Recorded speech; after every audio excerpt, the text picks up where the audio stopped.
বুঝলে অমল, আজকে গ্রামের পরিবেশটা একদম অন্যরকম লাগছে, তাই না? আমাদের আর কি অন্যরকম লাগবে বলো? গরিব চাষি মানুষ দুবেলা দুমুঠো খাবার জোগাড় করতে হিমশিম খেয়ে যায়। বাচ্চারা কি সুন্দর খেলাধুলা করছে মাঠে। এরকম বিকেল বেলায় নরম আলোয় বাচ্চাদের খেলা করতে দেখলে আমাদের ছেলেবেলার কথা মনে পড়ে যায়, তাই না?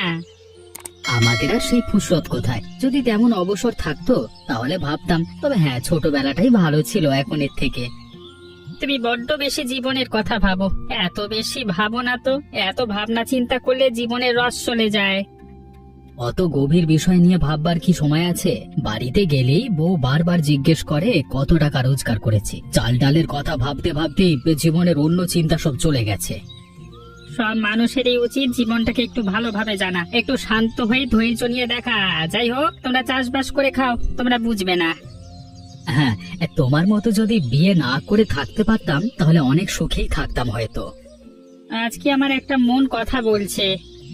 কি কথা? আজকে সন্ধ্যায় একজন অতিথি আসবে এই গ্রামে। অতিথি আমাদের গ্রামে? সেটা আবার কি কথা?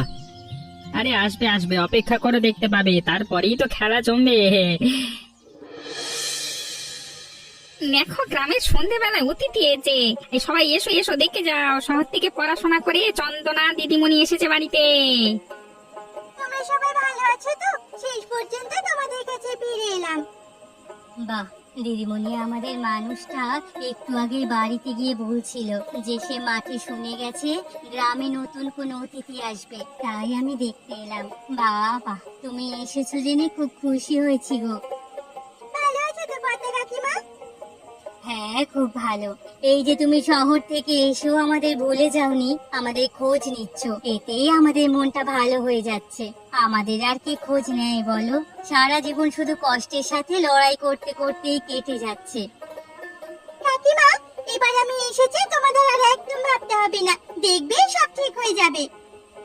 কই রে মা, কতদিন তোর মুখ দেখতে পাইনি, এবার থেকে এখানেই থাকবি তো মা?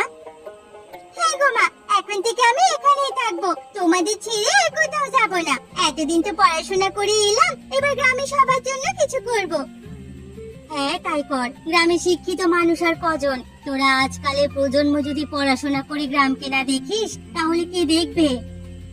সেই জন্যই তো এসেছি। ঠিক আছে, এখন বাড়ি যাচ্ছি, তোমাদের সাথে আবার পরে কথা হবে।